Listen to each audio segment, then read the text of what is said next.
नमस्कार दोस्तों। आज आपके सामने लैंगचिन का एक कोर्स लेके आया हूँ हिंदी में।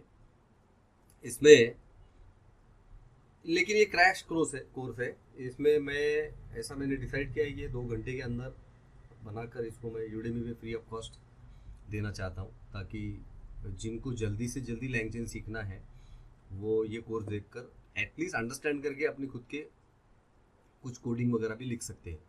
और ये जो लैंगचिन होता है, ये लैंग्राफ सीखने के लिए लैंगचिन आना बहुत ज़रूरी है, क्योंकि लैंग्राफ ये लैंगचिन के ऊपर ही बना हुआ है एक्चुअली। तो इस वजह से मैंने ऐसा डिसाइड किया कि लैंगचिन का एक कोर्स, क्रैश कोर्स बनाकर यूडेमी पे डाल दिया जाए या यूट्यूब पे डाल दिया जाए, ताकि आप लोग इसको जल्दी से जल्दी सीख सकें विदाउट गिविंग एनी कॉस्ट।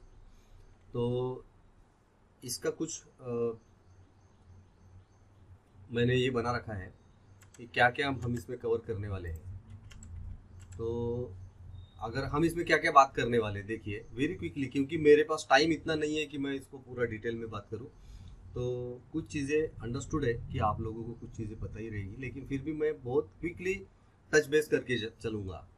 एक है एलएलएम वर्सेस एजेंट। हम बात करेंगे कि लार्ज लैंग्वेज मॉडल और एलएलएम क्या है, इसमें क्या पैरामीटर होते हैं, उसमें क्या पैरामीटर होते हैं, एजेंट पे क्या एक्स्ट्रा पावर्स होते हैं। उसके बाद में एजेंटिक एआई क्यों ईजाद हुआ, या एजेंटिक एआई कब यूज़ होना चाहिए, कब यूज़ करना चाहिए और कब नहीं करना चाहिए। एक एआई एजेंट किसको बोलते हैं, इसमें क्या फीचर्स रहेंगे तो एआई एजेंट कहलाता है। ये एक्चुअली इंटरव्यू क्वेश्चन है बेसिकली, कि डिफरेंस पूछते हैं कई बार कि एलएलएम और एआई एजेंट का डिफरेंस क्या है, और एक एजेंट में क्या क्या कंपोनेंट्स हो सकते हैं।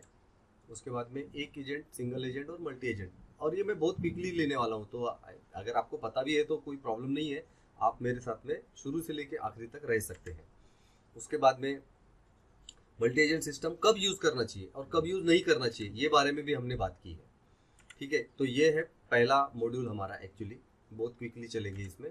उसके बाद में लैंगचेन के बारे में, इंट्रोडक्शन के बारे में बात करेंगे हम कि लैंगचेन क्या है, और लैंगचेन में से जो चेन होता है, एक एक चेन जो होती है वो क्या चीज़ होती है, वो उसको रनेबल बोलते हैं। तो रनेबल क्या लेता है, क्या आउटपुट देता है, वो सब बात करेंगे।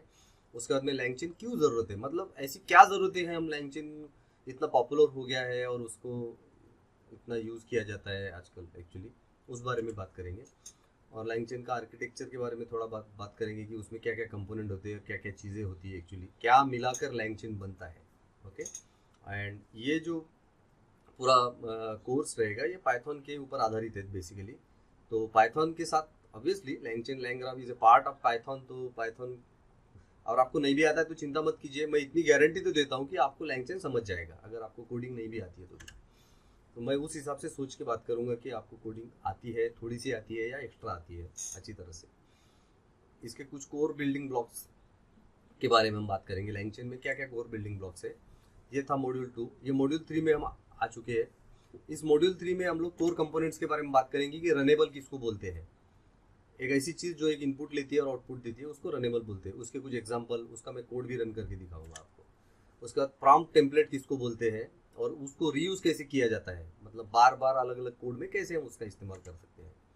LCEL क्या है, और इसका लॉन्ग फॉर्म है लैंगचेन एक्सप्रेशन लैंग्वेज, और इसको हम कैसे जनरेट करते हैं, कैसे इस्तेमाल कर सकते हैं, कैसे इस तरह से हम लोग रीयूज़ करते हैं, वो मैं आपको बताऊंगा। कौन से डिफरेंट डिफरेंट टाइप के आउटपुट पार्सर्स आते हैं और हम उसका इस्तेमाल रियल लाइफ में कैसे करते हैं, मैं आपको वो भी दिखाऊंगा। मैंने स्ट्रिंग आउटपुट पार्सर का इस्तेमाल किया है अपने कोड में, वो मैं आपको दिखाने वाला हूँ कोड के साथ। और मेमोरी कैसे इस्तेमाल हो सकती है लैंगचेन के साथ में। हालांकि कोड में मैं इसका नहीं जाना चाहता, क्योंकि ये फिर बहुत बड़ा हो जाएगा एक्चुअली, मुझे ये 2 घंटे के अंदर ही बनाना था। बट मैं आपको मेमोरी क्यों होना चाहिए और उसका नुकसान क्या है, ना रहने से क्या हो सकता है, वो सारा कुछ मैं ज़रूर बताऊंगा। बहुत सारे डॉक्यूमेंट लोडर्स आते हैं लैंगचेन में इनबिल्ट एक्चुअली। लैंगचेन एक ऐसा फ्रेमवर्क है जिसमें आपको बहुत सारे चीज़ें दे रखी है ऑलरेडी। मतलब PDF रीड कर सकता है, एक्सेल शीट रीड कर सकता है, वर्ड फाइल, पूरी वेबसाइट रीड कर सकता है। ऐसे बहुत सारे डॉक्यूमेंट लोडर रेडीमेड दिए, 2 लाइन में आप पूरा का पूरा PDF रीड कर सकते हो। तो वो भी मैं आपको एक्चुअली प्रैक्टिकल के साथ दिखाने वाला हूँ। उसके बाद टेक्स्ट स्प्लिटर है, कि स्प्लिट कैसे करता है वो टेक्स्ट, वो भी हम लोग उनके बारे में भी बात करेंगे। टेक्स्ट स्प्लिटर क्या होता है, वो कब काम आते हैं, क्यों चाहिए वो, आपको ये सब पता चल जाएगा। और एक रिट्राइवर करके एक कंसेप्ट आता है जो कि टेक्स्ट को ढूंढ के लाने में आपकी मदद करता है। सिर्फ वो आपको लोकेट करके बताता है, एक्चुअली उसके ऊपर वो आंसर बनाता नहीं है, लेकिन वो ढूंढ के जरूर ला के देगा। मैं उसके बारे में भी बात करूंगा आपके साथ। वेक्टर डाटाबेसेस कौन से हैं और कितने वेक्टर डाटाबेसेस मेजर है वो मैं आपको बताऊंगा बहुत क्विकली, और उसके हिसाब से हम आगे बढ़ेंगे। मॉड्यूल 4 में रैक का बहुत ही बेसिक चीज हम बात करेंगे। उसमें रैक क्या है, रिट्रीवल ऑगमेंटेड जनरेशन बोला जाता है इसको लॉन्ग फॉर्म, और ये क्या है, क्यों यूज होता है, इसका इंपॉर्टेंस क्या है, वो हम बात करेंगे। रैक क्यों ज़रूरी है, मतलब आजकल अगर आप देखेंगे एआई की इंटरव्यू देने जाओ या इम्प्लीमेंटेशन करने जाओ एआई का कोडिंग को थ्रू, तो आपको रैक तो आना ही चाहिए, ये अंडरस्टूड होता है। तो रैक के बारे में हम बहुत क्विकली टच बेस करके आगे निकलने वाले हैं। डाटा इंजेक्शन पाइपलाइन जो बनती है, एक्चुअली डाटा जो मूव होता है एक जगह से दूसरी जगह से तीसरी जगह, उसके बारे में आपको थोड़ा बहुत पता चल जाएगा। रिट्राइवल पाइपलाइन के बारे में पता चल जाएगा, डाटा लिया कैसा जाता है, सेव कैसे किया जाता है, बहुत क्विकली बताऊंगा। लेकिन मैं क्योंकि रैक के ऊपर ही मैं 10 घंटे का सेशन ले सकता हूँ, तो मैं इतना नहीं ज़्यादा डिटेल में जा सकता। Embedding and vector database high level पे बात करेंगे कि डिफरेंट वेक्टर डाटाबेस क्या है। एम्बेडिंग में आपको कोडिंग के थ्रू दिखाऊंगा, रियल एम्बेडिंग दिखाऊंगा किसी पर्टिकुलर चीज़ को जब एम्बेडिंग में कन्वर्ट होता है तो कैसे नंबर में कन्वर्ट होता है, कैसे दिखता है, वो क्या दिखता है, उसमें क्या क्या नंबर होते हैं, वो आपको सब दिखाऊंगा। सिर्फ साथ में रहिए मेरे आप। उसके बाद में 5वां मॉड्यूल है टूल्स एंड इंटीग्रेशंस, कि एमसीपी का कैसे इस्तेमाल कर सकते हैं हम लैंगचेन के साथ में, एक्सटर्नल एपीआई को कैसे कॉल कर सकते हैं, वेदर एपीआई।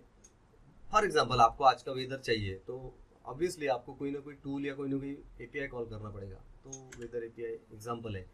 कैलकुलेटर है जो एक्सटर्नल टूल है, उसको कॉल करना है, डाटाबेस को कॉल करना है, जीमेल या सर्च इंटीग्रेशन है, ये सारे एक्चुअली इंटीग्रेट हो सकते हैं आपके लैंगचेन के साथ में। तो ये सब कुछ है।